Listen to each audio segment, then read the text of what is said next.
আপনি যদি ইনকিলাব মঞ্চকে আগামীকালকে নিঃশেষ করে ফেলেন, আপনি যদি আমাদের সবাইকেও মেরে ফেলেন, আপনি যদি ইনকিলাব কালচারাল সেন্টারকে আগামীকালকে ধ্বংস করে ফেলেন, তারপরে এই লড়াইকে থামানো যাবে না।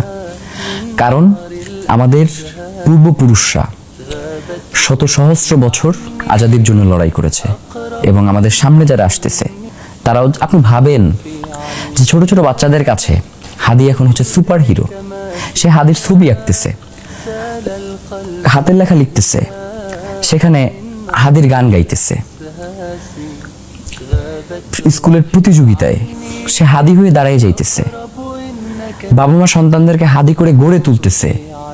যার কারণে বাংলাদেশের মানুষ একটা পক্ষ যদি মনে করে যে হাদিকে মেরে ফেলার মধ্য দিয়ে হাদির এই লড়াইকে থামিয়ে দেওয়া যাবে, আমার তো মনে হয় যে হাদিকে মেরে ফেলার মধ্য দিয়ে বাংলাদেশে এই লড়াইটাকে আরো 100 বছর সামনে এগিয়ে নিয়ে যাওয়া হয়েছে। যে এই লড়াই কোনোভাবেই আর থামানো সম্ভব হবে না। এই লড়াই 100 গুণ গতিতে আরো সামনের দিকে এগিয়ে যাবে, এটা আমার বিশ্বাস।